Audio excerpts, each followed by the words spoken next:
Hey there, RemPCs. Welcome to Rules of Cool, where we interview very special guests, creators, gamers, designers, and world builders. I'm your host, Rem, and today we're going to chat with a legend. Peter Adkison is the founder and first CEO of Wizards of the Coast, current manager of Gencon Tv, we are clearly a fan, and champion for indie RPGs. You won't want to miss it. This week's giveaway is a choice. The winner can choose between a Shadowrun 6th World Core Rulebook PDF or get a badge to Gen Con. If you've been waiting, this is an amazing chance to get that free badge. Type hashtag RemPC in the chat for your free entry to win. And for bonus entries, check out remalternus.com/newyen or patreon.com/remalternus to get additional entries. Your support helps pay our cast and crew, so we greatly appreciate it. Now, time to get right into our conversation for this week, so stay tuned, RemPCs.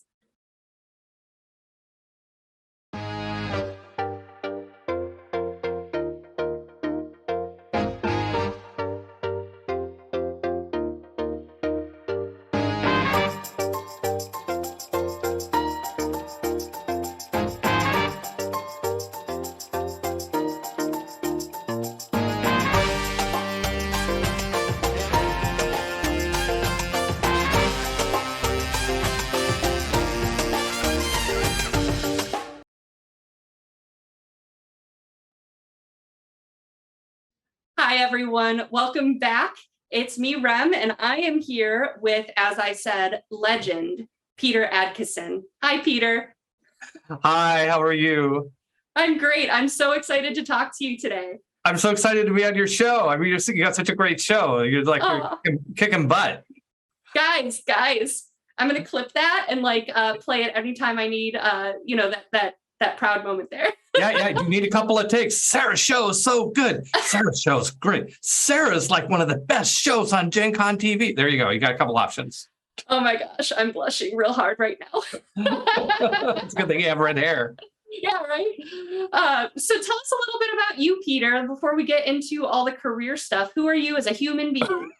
Who am I?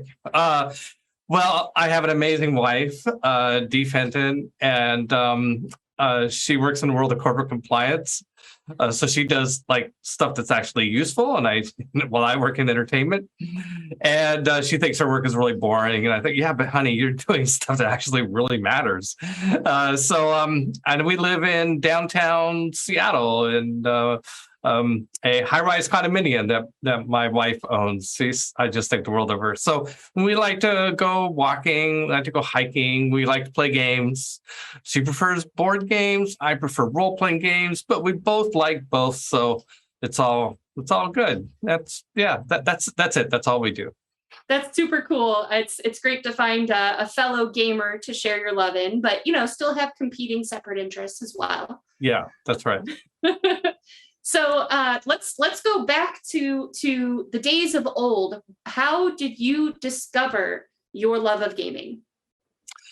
Oh, well, my family, I grew up with games. I mean, not, gamer games necessarily, but, my family loved games. So I grew up, playing Pinochle with my grandparents and, the typical, the usual suspects that you find in typical family.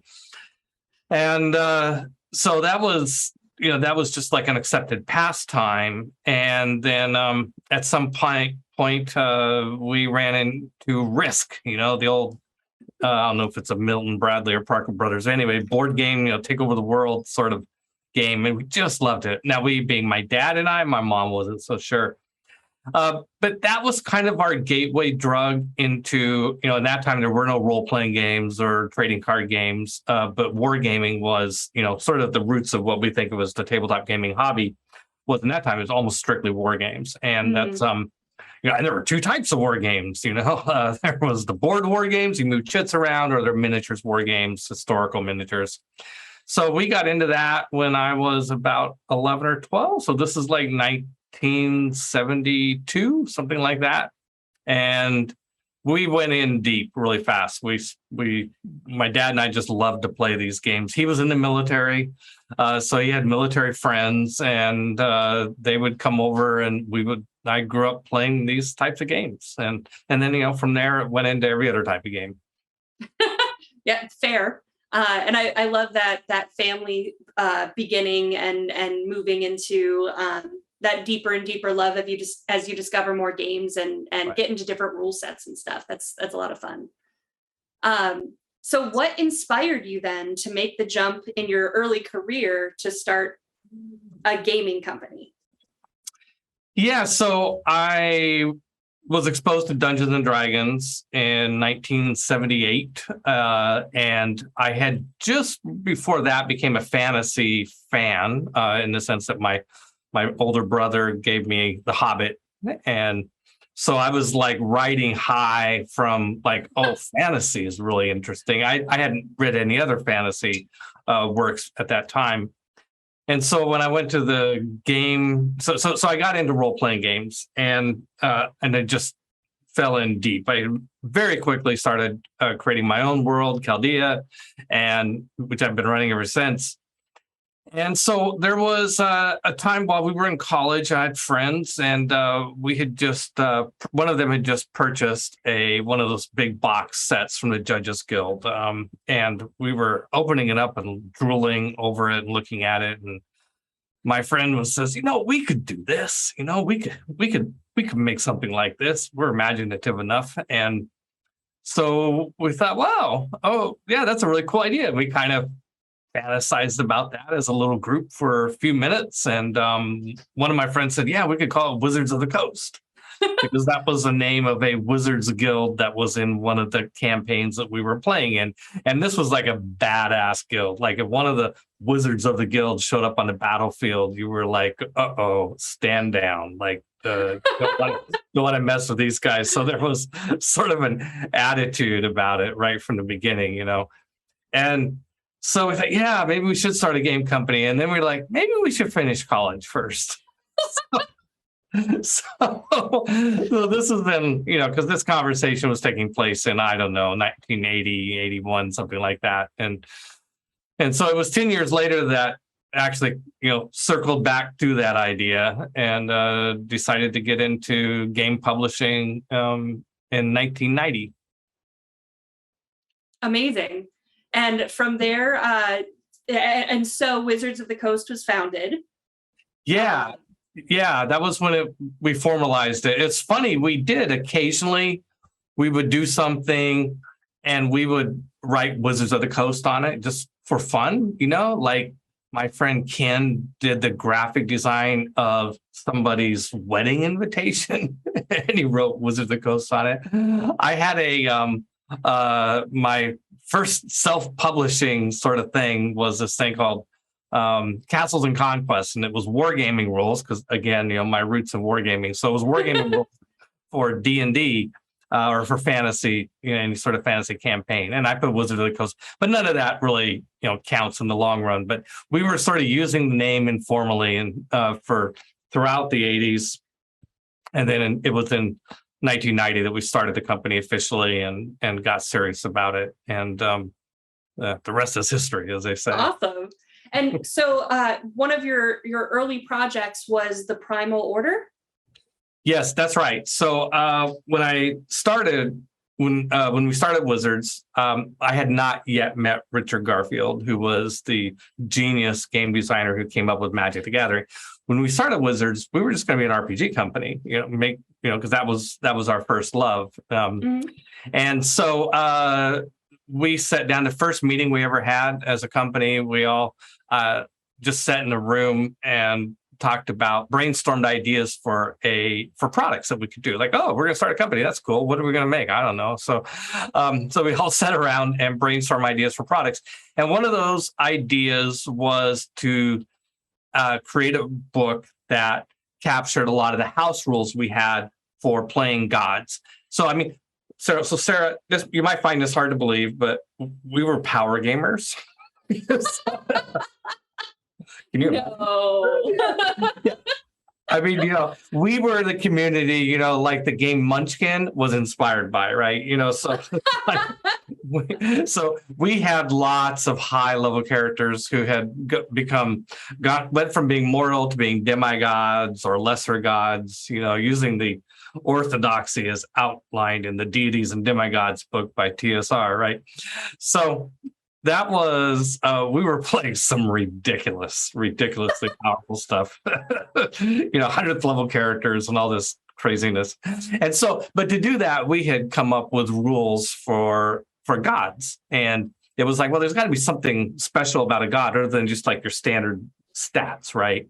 Right. And so we wrote a book called The Primal Order, which was sort of about that topic of playing gods, either as NPCs as a GM, if you want some rules to rely to, as opposed to just hand waving it, or as a player who becomes a god. Like, well, what does that mean? Like, what do they have? And so we designed it to be able to be used with all the popular game systems, of the day, D&D, of course, but GURPS and Rollmaster and et cetera, et cetera. So yeah, that was our first book, and it was critically acclaimed, I think is what they say. When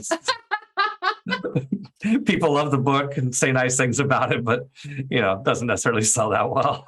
Oh, that's got to be a really good feeling, though, to have something that is a love. I mean, you could say similarly the same about D&D before it was,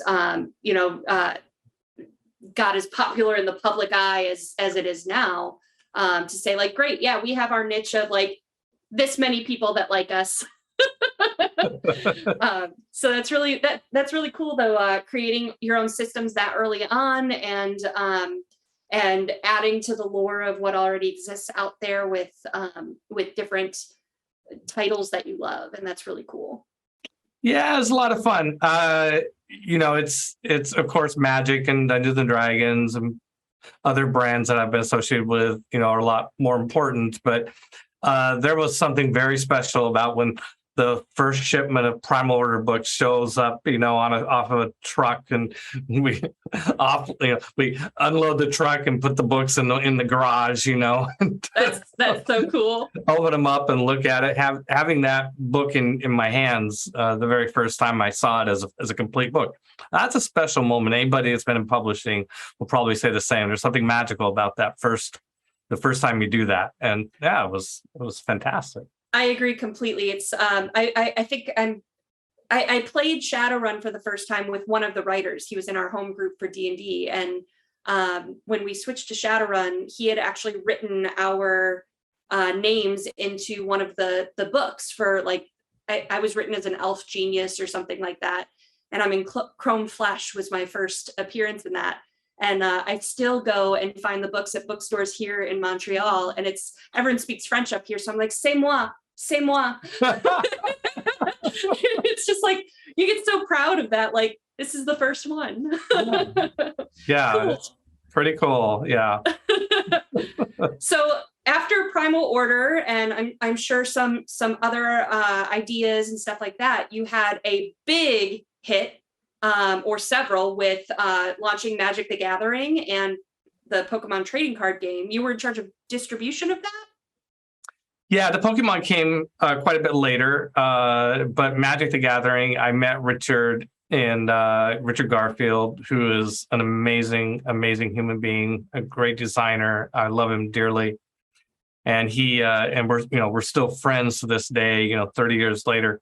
And he in the course of our conversations and meetings, he came up with the idea for Magic the Gathering. And it was, I feel so fortunate that I liked the idea.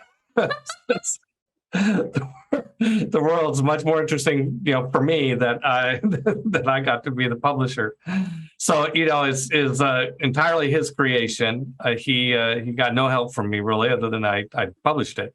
And so when he came up with this idea, we jumped on it. I felt so happy that he entrusted me with it, because he probably could have found another option. than some small, tiny little role-playing game company here in Seattle. So we jumped on it and we made it. And yeah, that was, obviously, we all know how big Magic is, and it was amazing, like just like a dream come true to be involved in a game like that, and to have been there in the roots, to have been able to play the game with playtest cards before there were real cards, and to know all the guys that helped him make it, and to have been part of it, people that at Wizards who played key roles in it, like Jesper Meerfors, who commissioned all the original art for Magic the Gathering, and Lisa Stevens, who went on to become the CEO, Paizo, she was our head of sales and marketing, Beverly Marshall Salem, who ended up being the executive editor for Wizards of the Coast for the next decade. There was something special about the crew that we had at the time. And we didn't know it yet, but we were pretty good. we got this game out, and it was, definitely a lion by the tail. And so that was 1993 that Magic the Gathering came out. So Primal Order came out in 92. So it was a year later. Okay. So what is it like now, walking the halls of Gen Con and seeing people still buying and selling Magic cards and playing the game and stuff like what is it like to know that your hand was in something that is such a staple of the nerd community? It's surreal. I mean, it's like, how did this happen? I grew up on a farm in Idaho. The idea of just being in the gaming industry was so exciting, much less, starting a company that ended up being so important. And it's great that people have, that has brought so much joy to so many people's lives. People love the game. And so when you can give something that they love, that's great.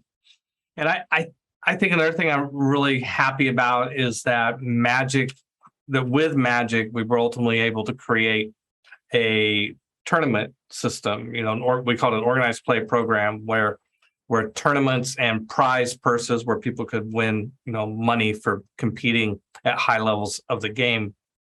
And I feel very proud of that as well, because it's like, it gives something for the people who weren't the jocks, I mean, no offense to the jocks, but, I grew up, if you weren't a jock, you missed out on so much that was happening. Like they would travel and they'd be in teams, and there was team spirit and all this stuff like that, and what do us geeks have to do, right? So it was, I'm really happy that Magic became a way for geek boys and girls, men and women, to go out and have a way to compete and earn status in their community and travel even, so like when we did tournaments all over the world, there was a lot of people travel. I talked to someone like Justin Gary, who went on from being US champion in, I don't know, 98 or whenever it was, and playing on the pro circuit. He went on to start his own game company. We've become good friends. And he talks about how Magic changed his life from the perspective of introducing him to other cultures, and how he would travel to Japan and France and Sweden and just all over the place, and have people from different countries, walks of life, all sitting down and playing this game together. And so that is really cool. I'm very happy with that. But yeah, at Gen Con, seeing people play Magic, it's always nice to walk up to a Magic table. Oh yeah, I remember this game, Do you ever get the people that are like, let me explain this to you? Yeah. No. I don't go and pretend I don't know how to play. I think that would be kind of rude on my part. But yeah, there's, it's not just the Magic community. I think gamers generally in our culture, we're pretty welcoming to people just coming up and like, oh, you want to play? Sit down. We'll show you how to play, and be pretty nice, except for diplomacy players. They're in a different category. They were old time Monopoly players. Monopoly turned into. Yeah. Yeah, I'm still bearing some scars from a couple of diplomacy. Definitely. So I did very extensive Wikipedia research, and so I read this, and I'm curious if this is true and what your take on it is. Were you already designing D&D 3rd edition when you were approached by TSR about acquiring them? In a way, we had a lot of house rules. I mean, not really saying, oh, we're working on 3rd edition when we didn't own D&D yet. I mean, that's I wouldn't phrase it that way, but we certainly, my group was incredibly active, and a lot of gamers do this. There was really nothing special here, but we certainly had a lot of house rules. Because D&D, if you got serious about playing D&D, well, the whole Primal Order, I mean, that was all house rules for how to play gods, right? So, I mean, anybody that played D&D very much realized, okay, this game can use some tweaking, especially the early editions. Very charming. They're very charming. I love them. I love AD&D. I love D&D. But, if you're really going to play it, you had to twist. So we had a lot of house rules. I think that's what I don't think the Wikipedia, that sentence is wrong, but it's a little misleading. Yeah, it sounded like that you might already have a plan to take what these home rules and stuff like that and present it to TSR about. Yeah, no more like a fantasy than a plan. Okay. I would say. I see the fantasy. I love that. Yeah. I mean, we certainly started. I mean, maybe it's referring to the time from when we started negotiating with the prior owner up to the time of the acquisition. As soon as I started having negotiations with Lorraine Williams about buying the company, well, it takes several months for that to happen. It's a big transaction. We certainly were starting to work on 3rd edition during that period. Right. Yeah. Now, when all of this went down with the acquisition and stuff like that, why did they approach you? Because of your success with Magic? Did you have relationships with them? Why Wizards of the Coast? Yeah, so they didn't really approach us. we had approached them. I had met Lorraine Williams a couple of years earlier and said, hey, if you ever want to, get out of this business, let me know. And that didn't go over too well. I think she thought I was, I don't know, who knows. It was, so she got into, by the way, there's a new book out, just came out yesterday or the day before. I highly recommend, called Slaying the Dragon by Ben Riggs. And it tells this story in gory detail. Ben did really good research, interviewed a lot of people. He interviewed me, so I like the book. No, I'm just kidding. The hero of that story is Ryan Dancy, and Ryan Dancy was working with Five Rings Publishing Group with a guy named Bob Abramowitz, and when Lorraine got into a tough financial situation and needed to sell the company or get investors at least. And she reached out.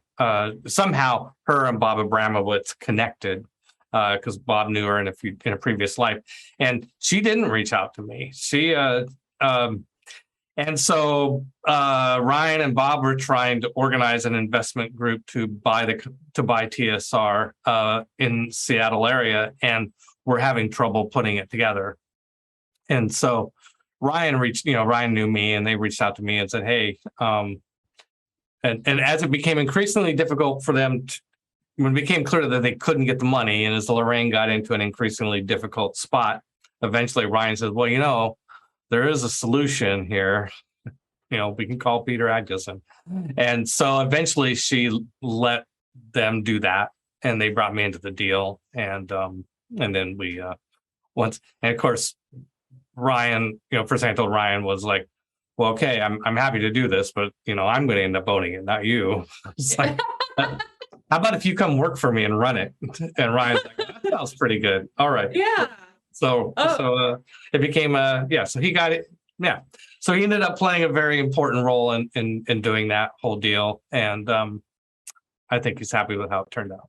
Neat. It's neat to hear those stories about how these come to be, because the gaming community is remarkably small, where you can sit down at a table and don't know that you're sitting with people that have run companies or own companies or wrote this or did that, and so it's really neat to kind of see these names all come together and how they all got involved with each other. So neat.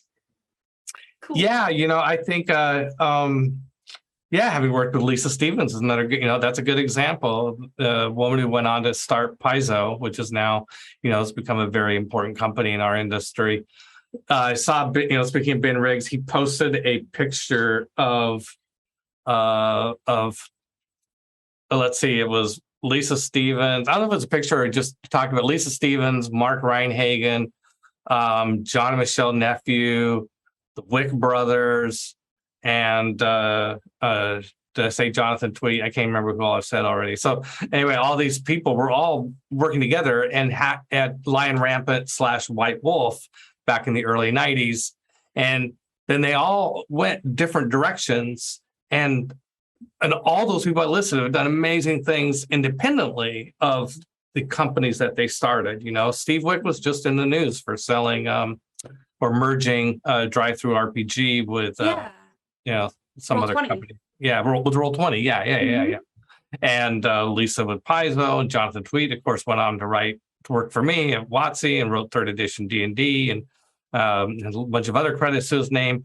John and Michelle Nephew went off to do, they weren't married yet at the time. So Atlas Games, and who knows what the hell Mark Reinhagen's doing. But anyway, that's pretty cool.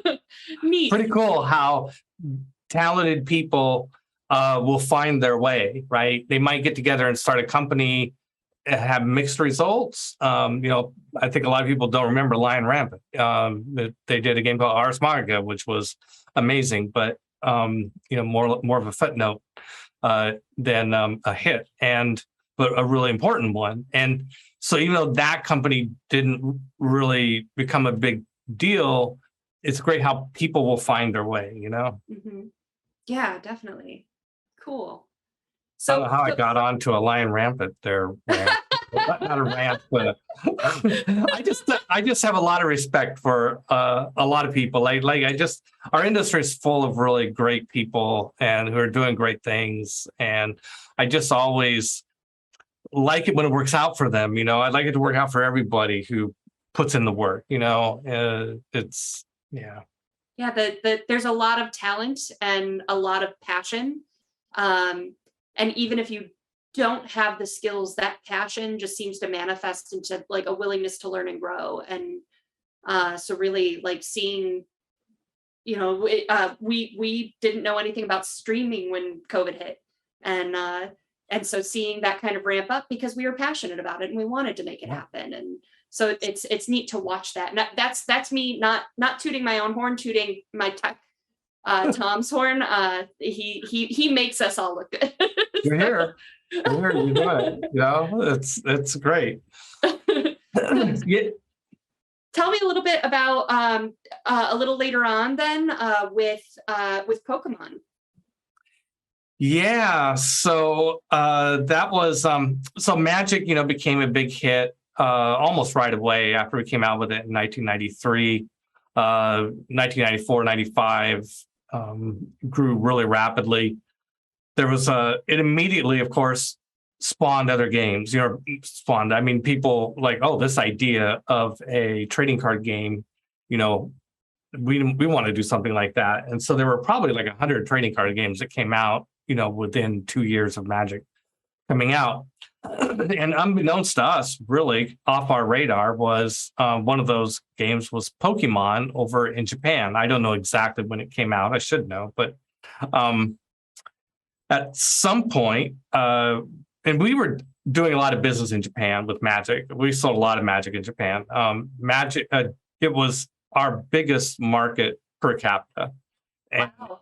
Yeah, we sold, it was almost as big as North. So like around 1996, I would say, which was kind of a year where, kind of like once we'd gotten full distribution into all of sort of the easy markets to get into, like throughout all of Western, all of Europe, South America, and Japan, and a couple Asian countries.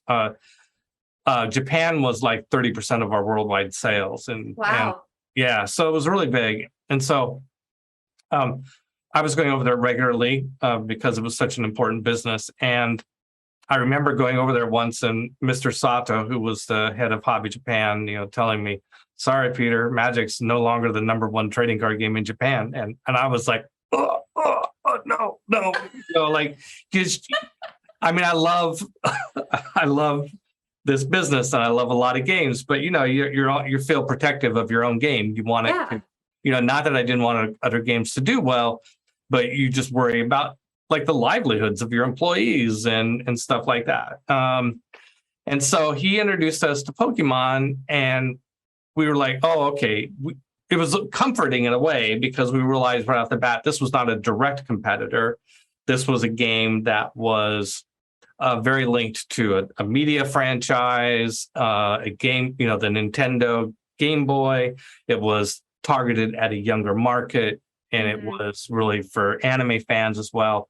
And so, and we also, it took us a little while to realize this, I think, but we realized that Pokemon probably would help Magic in the long run, because being backed by television, and this is all a new thing. Everybody takes this for granted now, but in those days, the idea of a game that was as complicated as Pokemon, or the games that we like in tabletop gaming industry, having a game like that linked to media, like a Saturday morning cartoon, was just unheard of, right? And so the fact that this was happening, I think that Pokemon and Yu-Gi-Oh! Too deserve a huge amount of credit for introducing millions and millions of kids to the idea of a more complicated game. And I believe that when they grow up, a certain percentage of those people just like, hey, what else is there to play that's interesting? It's so Pokemon was a gateway drug to tabletop games. And so we were, so that was that, and it was great and everything like that. And then sometime later, we got a call from Mr. Shihara, who was, and still is, I believe, in charge of the Pokemon franchise, and say he wanted to come visit us in Seattle. We're like, okay, sure. Yeah, come on over, right? So he comes over with an entourage, and meets Richard Garfield and myself and some of our team, and he does this inspiring, just beautiful thank you. He just thought, like, thank you for making Magic the Gathering. Magic the Gathering inspired us to make Pokemon, and this never would have happened without you, and was just very generous with his praise. And then he ended with, would you like to be our distribution partner for Pokemon in the United States? And we're like, yeah, we love Pokemon. Yeah. You were wooed. We were wooed. Yeah. And so, so this was kind of how we ended the 90s, was doing Pokemon. And by the time I left, we were still doing Pokemon. Wizards was doing Pokemon as part of Hasbro ultimately. And we had distribution. We had the rights in our contract for distribution in all countries except Japan, in all languages but Japanese. So we earned additional trust of being able to manage and we only did the trading cards. We're not claiming any credit for the Game Boy or for the TV series. But it was pretty cool. That's awesome. Oh, I love that story. I got like a little tear at that. Like, thank you for making this and inspiring us to do this. Like, that's really cool. Oh yeah, my gosh. You don't see that a lot in business. I mean, musicians will talk to each other that way. Artists will talk to each other. They'll and game designers, I think, are more like that. One of my most treasured moments, jumping way forward on the timeline, but was when I got a chance to have dinner with Gary Gygax and Richard Garfield at the same time. And this was the last year before Gary died. It was at Gencon. And they had never met each other. And so here you have the designer of Magic the Gathering, designer of Dungeons and Dragons, the two greatest games the world has ever seen, having, sitting at my table. I was like, I'm so proud, I got rich, and when the two of them met, they were gushing to each other. Like, Gary was saying, Richard, I love Magic. It's such a great game. Congratulations. And Richard's like, oh, but it wouldn't have happened if it wouldn't have been for Dungeons and Dragons. It's like, and just the two of them were so friendly and respectful and gracious in their praise. And I have a picture of the three of us. It's probably the best picture, I have of myself. So, yeah, it's nice. I think designers like this. So it was nice that he was like that. That's so cool. Oh man, what great stories. Like I'm tearing up again. I guess today's an emotional day for me, I guess. I don't know. I'm very into this. let it out, girl. It's okay. Let it out. I'll be in my close-up for Shadowrun, and I'll have all the runny mascara for. There you go. We haven't even talked about Gencon yet. There's more tears on the way. I know, there's so much happening. I'm so excited. All right, so I do want to kind of go backwards in the timeline. Yeah, sure. I want to hear a little bit about the D&D campaign that you've been running since, I believe it was 81. Tell us about Chaldea. Yeah. So, I think that a lot of players, a lot of people, when you first get into D&D, if you're the mind, there's some of us that just immediately want to DM and immediately want to create a world. That's nothing new. So I'm in that box along with thousands of others. And I love the world building. I love history. So to me, when I drew a lot from history. I was a history major in college until I realized that the job prospects would be a lot better if I went into tech. And so, so it was, so I started this world. It's a world that reflects to some extent being a boy in the 70s and playing D&D as a teenager and being very heavily influenced by what Dungeons and Dragons was then. And so it looks on the surface a lot like a traditional D&D world in the sense that it's orcs and goblins and elves and dragons and liches and, and just kind of those things. And and you've got fighters and clerics and all that stuff. So, but I also, it's a bit more rooted in history in the sense that every kingdom of Chaldea is loosely based on some specific place and time. So, cool. So you have like medieval Japan in Muromachi. This kingdom over here is 17th dynasty Egypt. Cool. This kingdom over here is Neo-Babylon, 6th century BC or whatever, right? So I rather than try to be unique, I've tried more to look at history and say, in this place in time, what can I do to now add a fantasy element to it, riff off of it? But then it makes it easier to kind of know what the accents should be like and what the graphics should be like and what skin tones should be like and this sort of thing. So that's it took a while to kind of crystallize that. It wasn't that way as much in the beginning. It was as it became over time, especially in this century when I started thinking about publishing it and having to go through. And you go through a process. If you have a homebrew campaign and then decide you want to show it to the world in some way, you have to go through and get rid of all the stuff you plagiarized. Like.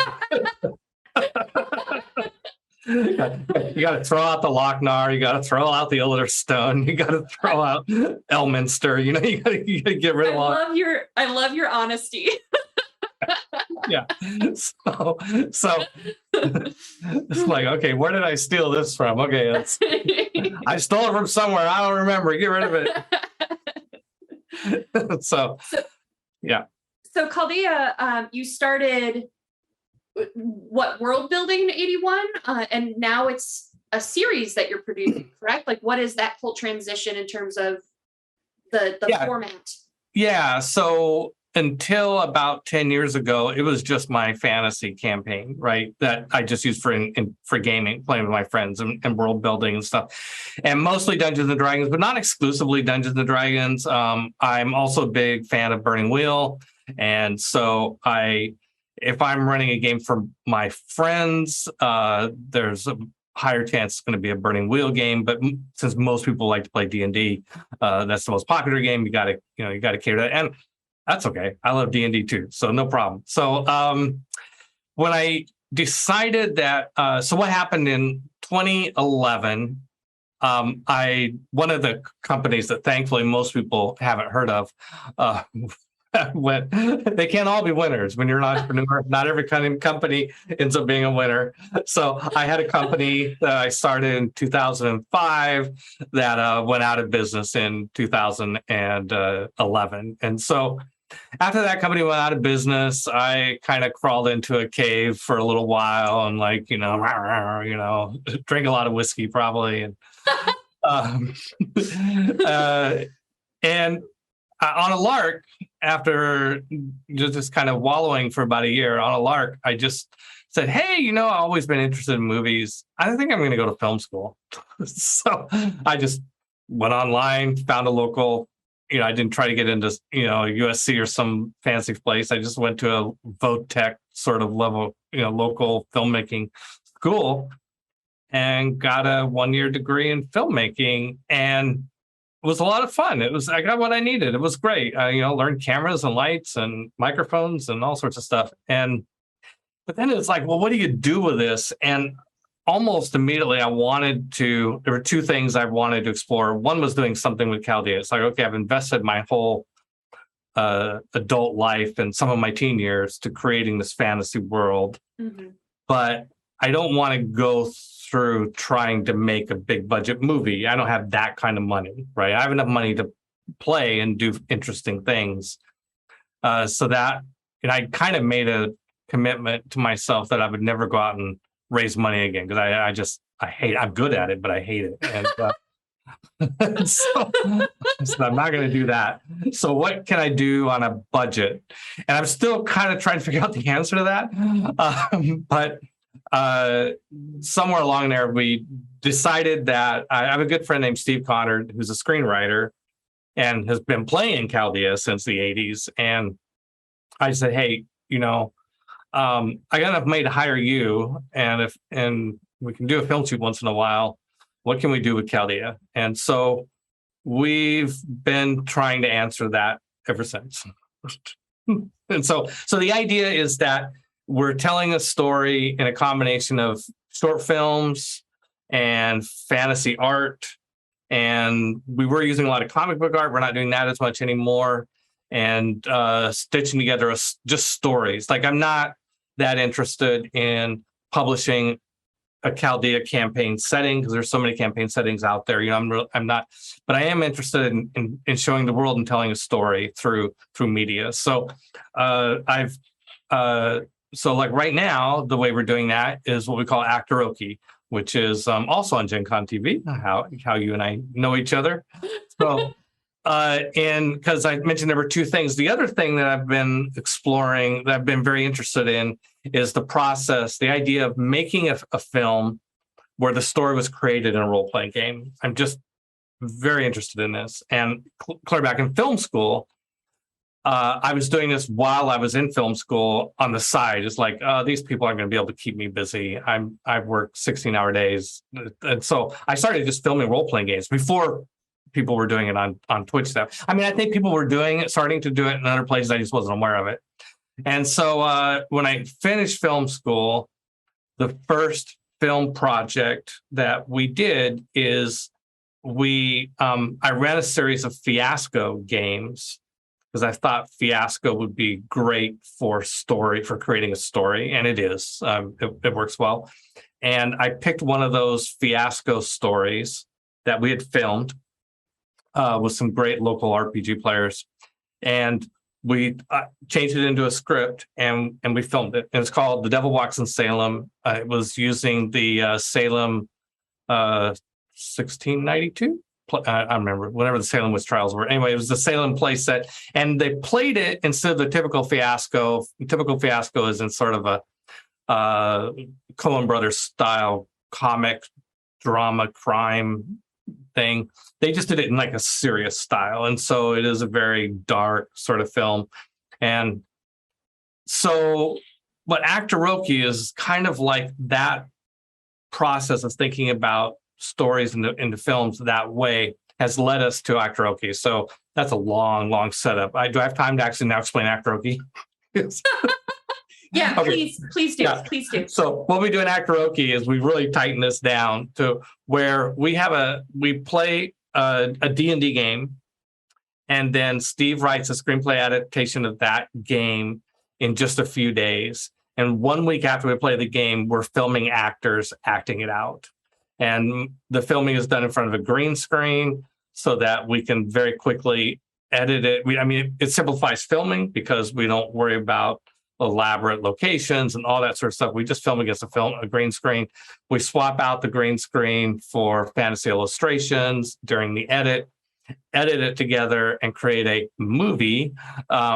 And so in the next week, so from the story being created at an RPG session to the movie coming out is 2 weeks. And then we just do that cycle. So every week is either, so on Gencon TV, every week we're either streaming the RPG session or we're streaming a script read, just getting all the actors together reading through the script, or we're streaming the movie, and then we start again. What day is that on Gencon TV?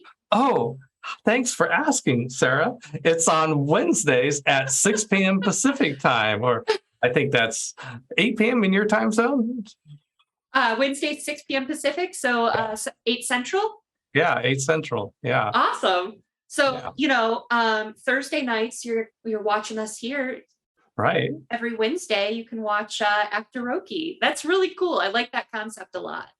Yeah, so I know you have some acting roots. Isn't that true, Sarah? Yes. So if you're ever up in Seattle, time it well and come be in an Actoroki episode. Priceline.com going now. Right. Stopping everything. Oh my gosh, that would be amazing. I mean, so much fun. Yeah, we even have a guest condo. You'd have a place to stay. Okay, I gotta get through the rest of the show. It's almost over. It'll be good. You'll be fine. You're holding up really well. I gotta say, you're holding up great. Oh, I'm all the clump now because I'm very excited about this. Yeah. But let's wind down because we are getting close to time with Gencon. What is your involvement with Gencon, and what has been your experience? Yeah, mainly I show up for photo ops. That's the main thing I do at Gencon. So I acquired Gencon in 2002. Yes, that's right. And I've owned it ever since. I've got 3 amazing partners who own it with me. And I used to run Gencon, but I wasn't very good at running Gencon. It's great to have this company that is like this big party for gamers. And we just tens of thousands of people come and play games with me in Indianapolis. That's fantastic. Actually, running Gencon is pain. I mean, it's all logistics. It's all like space planning, registration systems, and hotel contracts. And so I don't run it anymore because you get to do the fun stuff. I just do the fun stuff. So it's funny. People say, "What do you do at Gencon?" I don't really know what I do at Gencon, but I'm really busy. So how did you get involved with Gencon TV then? So it was a case where recently, like for some time, I've kind of missed being involved with Gencon, like having a role within Gencon. I kind of, I really missed that. And so I was trying sometimes kind of awkwardly to kind of like find something to do within Gencon. And last fall, through our typical process of budget reviews and setting targets and stuff, David Hoppy, the president, said, but I'm really not sure we should keep doing the Twitch stuff that we're doing. There's not much chance of making money. It's a big distraction. We're not doing it that well because we don't have anybody whose job it is to run Twitch channel. Everybody's just like lovingly giving it a few extra hours of their time every week. And I'm like, oh, pick me, I'll do it. So David thought it was a great idea. My business partner thought it was a great idea. I'm doing it as a separate company, but we structured it professionally. It's like two different companies. Even though I'm, owning both of them, we keep everything organized, and we treat it like a license. From Gencon licenses the Gencon TV brand to me, and my responsibility is to find quality programming. And boy, I hit it out of the park with you, Sarah. I'm just gonna hair flip right on over here. If I had any hair, I'd flip it right with you.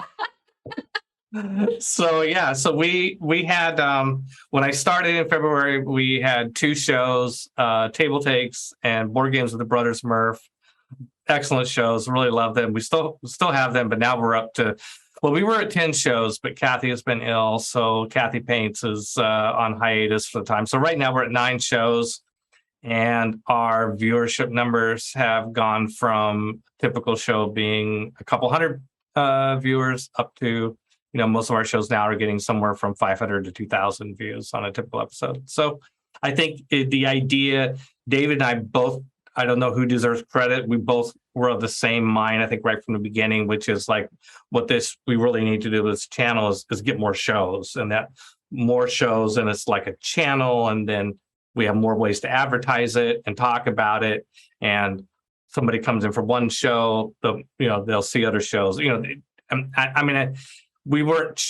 was a grand experiment. And I think Sarah, when we first started this, is that I'm only going to promise to do this until Gen Con, because this may not work, right? I don't know what I'm doing here.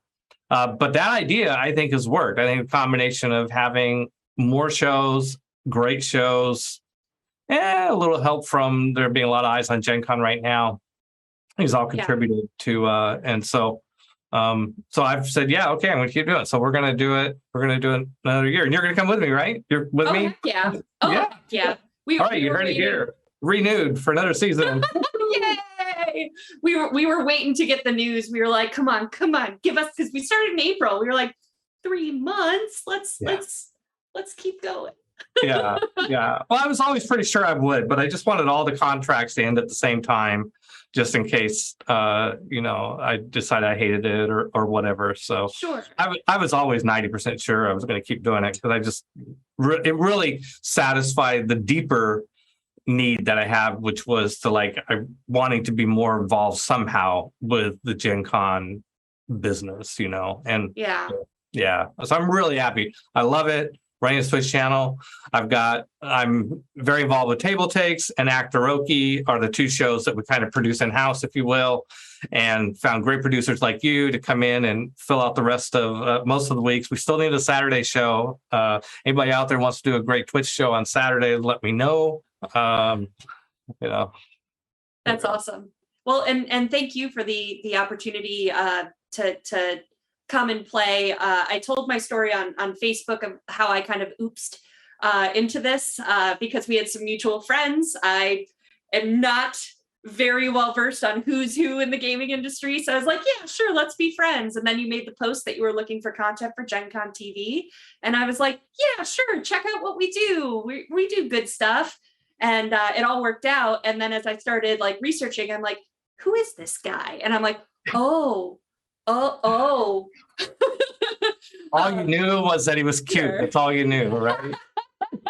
Well, the thing for me that I do have to say, I know, Tom, we're getting close on time. I promise I'll wrap it up. But the thing for me that really impressed me was when we started meeting, you talked about not only our quality of what we do on our channel at Master of Rem, but our diversity.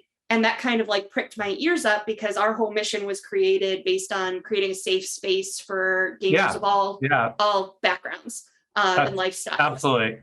Well, And it was,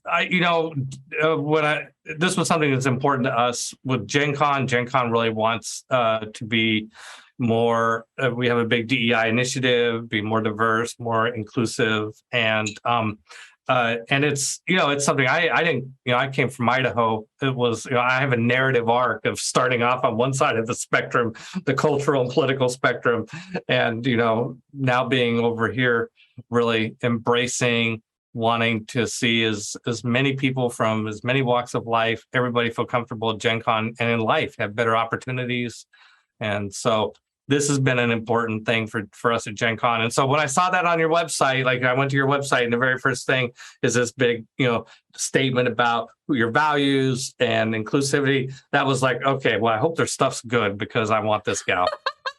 oh, that's so sweet. Oh, I'm so glad that it worked out. And to wrap up, just thank you, Peter, for not only what you've done for the gaming community, the nerd community, and your contributions through Wizards of the Coast and everything else you do, but also for being able to do all that and still be a genuinely good human. That's a hard thing to find, and thank you for that. Thank you for having me on. I had a blast. It's good. And we'll be right back in just a moment.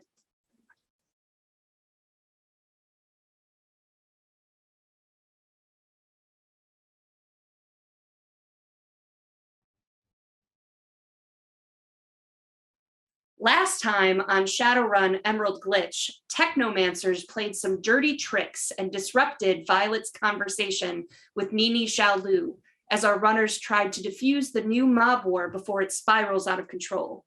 But who started it? Who really killed Luca Giordano, and why? What will be the cost of peace in the Emerald City? Join us for part 3 of Revenge of the Green Mansion in the next episode of Shadowrun's 6th World Emerald Glitch coming up next.